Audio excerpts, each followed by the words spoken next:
18-ші мектеп лицейінің 9-ші сынып оқушысы 8-ші сыныпта оқитын баланы ұрғаны туралы видео тарады. Бұл мәселе министрдің назарына ілікті. Понятие «травля» или «буллинг» законодательно закрепят в Казахстане. Как сообщила депутат Мажилиса Динара Закиева, определение планируют ввести сразу в 2 законах. Атырауда баласы 1 жылдан бері мектепте әлім жетті көріп келе жатқан атана араша сұрады. Каждый 5-й школьник в Казахстане подвергается психологическому и физическому насилию со стороны учителей и сверстников.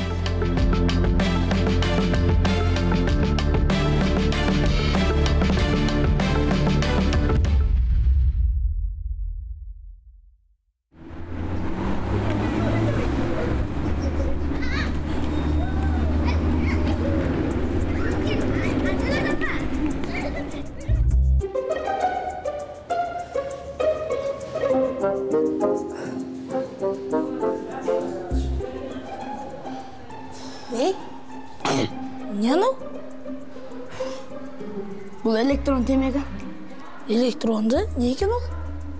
Бұл сондай темекіден сірін кездеп қиналып жүрмейсің да, қоттап қоясың, бұл шеге бересің. Бәрі олсын қолдан өткіз. Қой, Сен кәдімгі темекін тастап осыған өтсей. Берішкен көрейін. Бұны қалай тартады? Мына екінен тартасың. Мына жеріне? Үйрену керек қыздар. Әкеліп.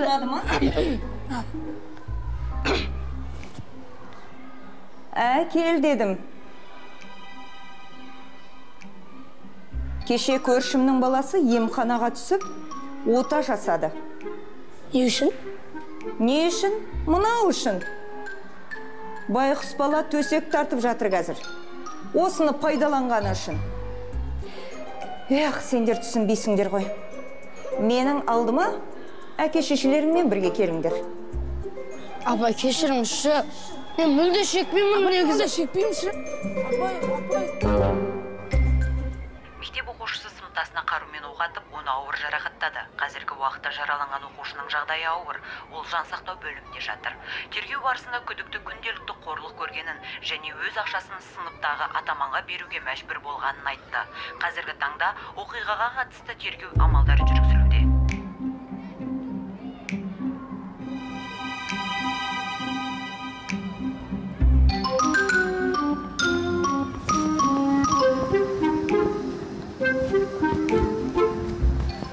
Қортық. Не? Кім қортық? Не анау? Ашуың бас болды. Не екен білесің ба сен бұның? Сен менен ақша сұрай бересің. Білесің ба, мен саған қарыз емеспін. Атам айтып тұрсың ба? Сен маған уже. Қазір менің шаш сірем тура осы жерде тұрған жерінде. Атам. Атам айтып тұрсың ба? Атам айтып тұрсың ба? Қортық. Не болды, қиялап кетіпсің ғой? Мен берген тапсырманы орындадың ба? Иә. Көрсетші. Мектептеріңізде не сұмдық болып жатқаннан хабардарсыз ба өзі? Менің балам күнде келеді, ұрады деп шағымданып. Шашын не үшін алып тастады десем, үлкен сыныптағы балалар шашын жұлып тартады екен. Кім тартып жүр десем, айтпайды. Соны мен сіздерден сұрауға келдім бүгін. Сіз енді жағдайды түсініңіз. Сізде түсінуге тырысып көріңіз. Енді ұл бала болған соң ұрыссыз, төбелессіз өспейді. Дәл осындай уақиғалар баланың өмірінде ертеңгі күні мықты азамат болып өсуіне жол емес пе? Алдағы өмірде мықты болып өсу үшін... Жоқ, сіз не айтып отырсыз? Сонда менің балам мықты болып өсу үшін әркімнен таяқ жеп өсу керек па? Мұғалім басыңызбен не айтып отырсыз? Біз ол мәселені шешуге барынша тырысамыз. Бірақ енді сіз қоя тұрыңызшы, мен Ерланның өзімен сөйлесіп алайын. Ерлан, мысалы, әр адамның өзінің ішкі қорқынышы болады. Солай ғой. Тура сол сияқты сені қорлаған адамдардың ішінде де қорқыныш болады. Сол себепті сен мықты болуың керек. Барынша мықты болуың керек. Сіз кішкентай балаға не үйретіп отырсыз? Сенген адам сіз болсаңыз. Енді бұл мәселені шешеміз деп айттым ғой сізге. Мен бұл мәселені беже қалдырмайым. Көрдік шешкеніңізді. Рахмет. Жүр.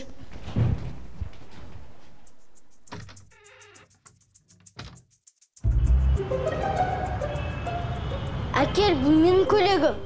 Соқ, менікі. Бұл саған үлкен, мен ертең киім керек. Бер деймін. Бұл саған кішкентай, маған келеді, мен кием. Ой, қашан жаңа көйлек аламын? Аға, келдің ма? Аға, анашым, ақша жібергеннен кейін көйлек, сөмке, ойыншықтар алайықшы? Маған ойыншықтар, балмұздақтар.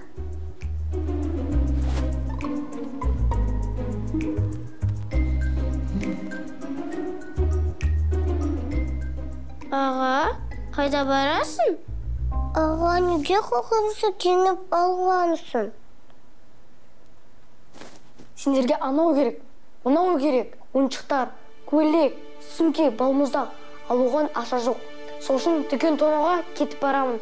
Дүкеннен ақша ұрлап, сендерге алып беремін да түрмеге кетем. Жоқ аға, керек емес, тынымай қойшы, өтінем. Аға, болды, ешкімге сұрамаңыз, кешірші бізді. Жоқ, мен кеттім. Аға, кешірші. Екінші ола айтпаймын. Аға, болды, ешкімге қызыт емес, ойыншықтар қызыт емес. Жарайды.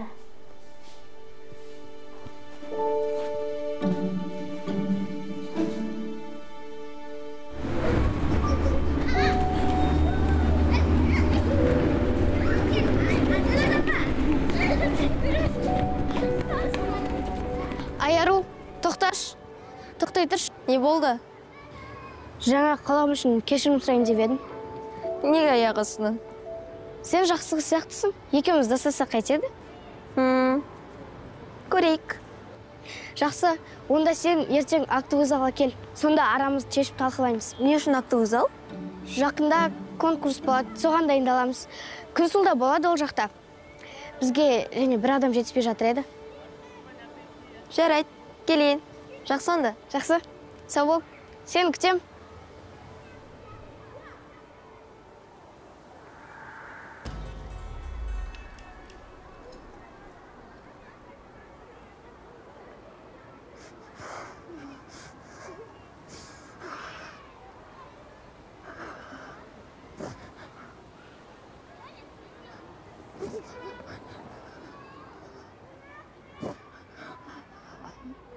Не болып қалды, Бекжан? Неге жылап отырсың? Ештеме. Шыныңды айтшы, Бекжан, не болды? Сіз түсінбейсіз ғой. Түсінбейсіз? Мен түсінбейтін не нәрсе ол? Тым семізін бәрі мені мазақтайды. Айналыта алмайсың, айшысымақ дейді. Біреулер спортпен айналыспайсың ба дейді. Қалай айналсам, спортқа қызықпаймын ғой. Менің де өзімнің армандарым бар ғой.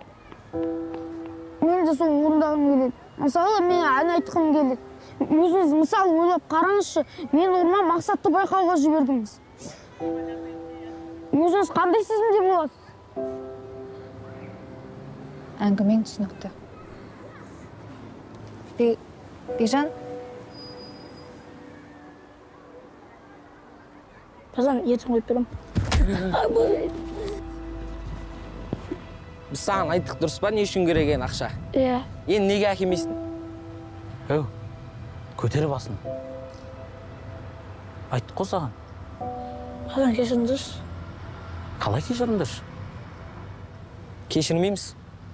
Тауып кел дедік па, тауып келесің. Ол десен еш тауып берем. Түсіндің ба? Болып, түсіндім. Тұршы сана. Тұршы. Біз саған уақытылы ақшаны әкелдік, дұрыс па? Есіңді жиына, түсіндің ба? Иә. Есіңді жи. Болды. Ақшаны әкелмесен, тағда не болатынын білесің. Біз саған нормально түсіндіріп айтып бердік. Түсіндің ғой? Иә, түсіндім. Ертеңген дайын болсын ақша, я?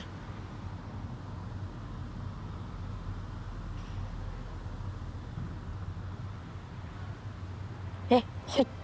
Қойт. Бар жақсы ма? Не болды саған? Сен мұнда не істеп жүрсің? Шай, үйге қайтып бара жатқам. Ана жоғары сыныптың балалары емес пе? Саған неғып тиісіп жүр? Ерлан, олар мені өзінің қоршап бар етіп алған. Оларға дер кезінде ақша алып келмесем, мені тепкінің астына алады. Сол үшін де сендерден қинап ақша аладым содан. Бәрі түсінікті. Сенің осындай жаман әдетке барғаныңа солар кінәлі екен ғой? Иә, бірақ маған ақша табу қажет. Тағы да балаларды қинап па? Жоқ, бұлай болмайды. Басқа малын табайық. Қайда оқытпақсың? Бірақ малын табамыз.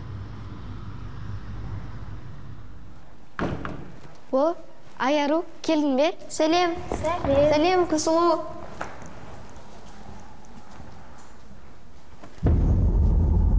Не істеп жатсыңдар? Не болып жатыр мына жерде өзі, түсінбедім. Түсінбейтін несі бар? Құрбымен бір сырласайын дедім да. Марал, өтініш Айаруға тимеш, оның кінәсі жоқ қой. Қазір құрбымды сәндемекшімін. Сәндейтін Күнсұлу болады. Басында-ақ менімен ерегеспеу керек еді. Сенделер маған керек емес. Сенделер тек жүгіртек болады. Сенің жан таласып қорғап жүрген адам Күнсұлу қазір сенің шашыңды қияды. Ұстамына. Марал, керек емес. Марал, өтініш, тимеш. Бол. Қане, тез. Ұстамына. Марал, керек емес. Ұста! Марал, өтініш. Тез. Марал, қойындаршы. Марал. Ұста деймін. Күнсұлу, керек емес. Айару, кесір. Тез қи. Керек емес, Күнсұлу. Тиспеші, Күнсұлу. Қане. Тиспеші, шашыма. Күнсұлу. Бұның не, Марал, сен ата-анаңа хабарласам қазір. Сіздің маған қол ұшында тигізуге ақыңыз жоқ. Әйтпесе, өкінесіз. Өкінетін сенсің. Бұқтықтарың не сендердің? Болды, өзіңді бас. Болды бәрі бітті. Сіздерге мені қайтер едім. Қазір-ақ сен ата-анаңа хабарласам. Әншісімақ, дауысың шықты ма? Қайға концерт қойып жүрсің? Тамақ жеп атқанда, тілінде де қоса жұтып қойдың ба? Сенің қолынан тек тамақ жеу ғана келетін шығар. Әнді де қарылдап тұрып айтатын шығарсың. Сен не жұмысың бар? Ұрғың кеп тұр ма? Ұр! Қорқақ неме. Жарайды, солай ақ болсын.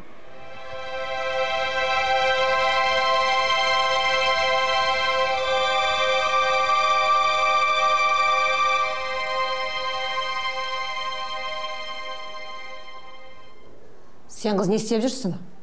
Адамның абыройын төгіп. Ашуыңызды басыңыз, азап төмендетіп сөйлеңіз. Өзім білем қалай сөйлесем де. Мен сен қыздан сұрап тұрмын, не істеп жүрсің? Тиіспеңіз. Қызыңыз ғой, өзіңіз туғаныңыз ғой. Иә, өзім білем қалай сөйлесем де. Өзімнің перзентім. Адам жұмысын абыройын ойлап жүргенде, істеп жүргенін қарашы мағыстың.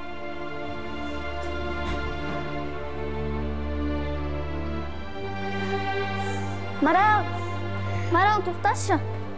Марал, тоқташы. Марал, тоқташы. Марал,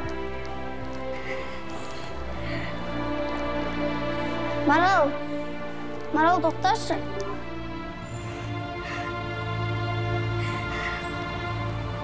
Марал, тоқташы.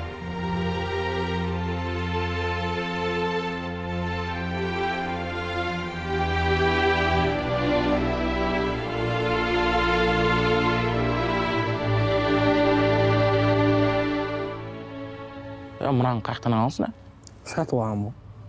Осылар ма? Дәл осылар. Чота ма? Қалайсыңдар? Ақша келдір ма? Кімнен қордық? Қан ақша?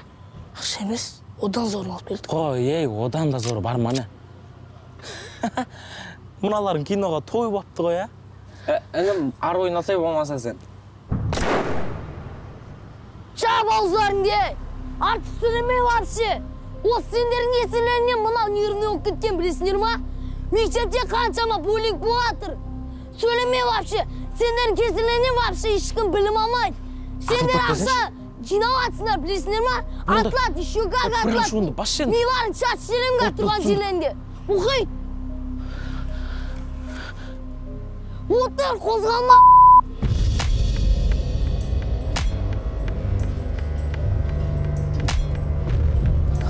Екінші қол көтеріп ақша сұрайтын болсаңдар, Екеуінің жағдайлары қиын.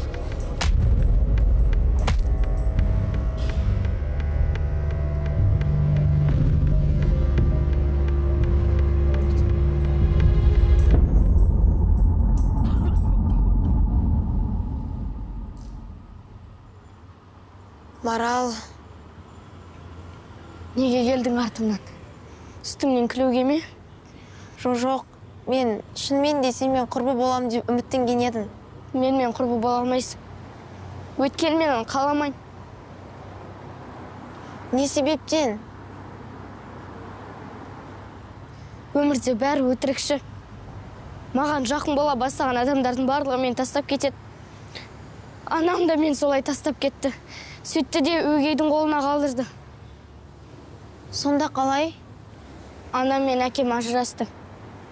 Ал анам болса мені әкемнің қолына тастады да кетті. Содан әкем басқа елге үйленді. Ал ол әйелді мен жақсы көріп, өзіме жақын тарта бастағанда, ол өзіне мүлдем жолатпады.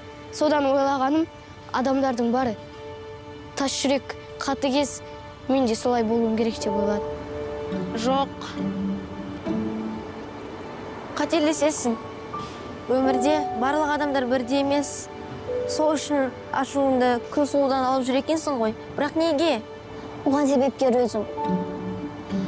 Маған әкем туылған күніме телефон сыйлап еді. Мен оны сындырып алдым. Сол кезде жылап не істерімді білмей отқанда, Марал келіп маған дәл менікіндей телефонын берді. Мен оған ақшалай қарыз болып қалдым. Ол ақшамды мен төлей алмадым. Менің телефонымның жоқ екенін өгей адам көріп, әкеммен араздастырды. Содан Күнсұлуда телефонның ақшасын қайтара алмай, ортада мен қалдым. Мәселе мұнда екен ғой.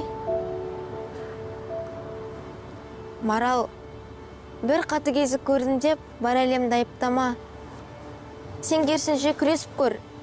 Сен керісінше бар әлемді мейіріммен өзгертуге болатын дәлелде. Сен неге ол адамдар сияқты жаман болуың керексің? Сен керісінше сол адамдардан ерекше болып, жақсы бола аласың ғой.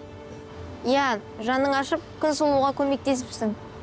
Бірақ сен қатыгездікке өз еркіңмен бармағаның анық қой. Мен ойламаймын, білемін. Сен шын мәнінде өте жақсы қыз екеніне сенемін.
Алло, Еранар, қалайсың? Жақсы, өзің қалайсың? Жақсы. Неге мектепке келмей жүрсің? Аздап ауырып қалған едім, соған бармай жүрмін. Бізде саған жаңалық бар. Қандай жаңалық? Сен ертең мектепке келсеңші, айтам саған. Телефоныңа айта берші. Жоқ, ол үшін сен мектепке келуің керексің. Жарайды, ертең келемін мектепке. Сау бол. Көріскенше.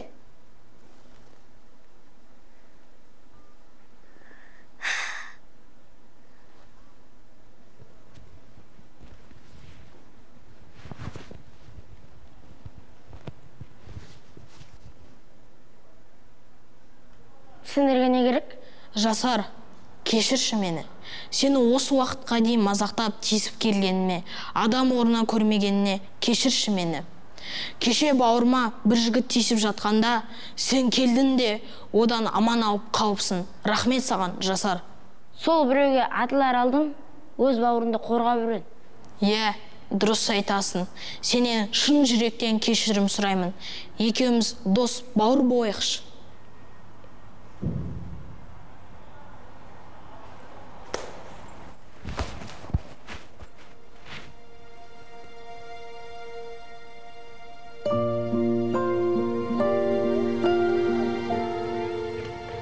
Бекжан, қалай жағдай? Жақсы. Бекжан, кешегі әнің маған қатты ұнады. Желіні жарып жатсың, жарайсың. Айтпақшы, Бекжан, саған күшті жаңалығым бар. Я тыңдап тұрмын. Алдағы ән байқауына сен де қатысасың. Сенбеймін. Ой, рас айтам, Бекжан. Шын ба? Иә. Ал Мақсат ше? Мақсат та қатысады, сен де қатысасың. Екеуің бірге конкурсқа қатысасыңдар. Сондықтан, не істейміз? Дайындаламыз. Жарай ма? Үмітімді екеуің ақтаңдар. Ал онда мен мектепке барайын. Сәттілік. Енді қаласақ та қаламасақ та досасу керек болды. Кеттік. Уақытты құрып өткізгенше дайындалайық.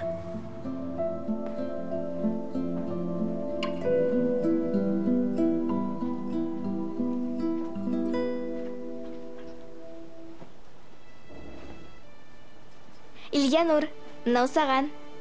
Не болды? Бүгін біреудің туған күні ма? Жоқ, біз сенің көңіл күйіңді көтергіміз келді. Бұл жерде саған және де қарындастарыңа кішігірім сыйлық. Бұл ненің құрметіне? Өткенде ағай сені жерге ұрып, намысыңа тиіп сөйлегенде, бұл жерде болған балалар директор ағайға арызданып барды. Біраз ата-аналар естіді. Сондықтан директор ағайды мектептен шығарып жүрді. Ильянур, сен ақылды, тамаша баласың. Біз сенің болашағыңа сенеміз. Рахмет сендерге, үлкен рахмет.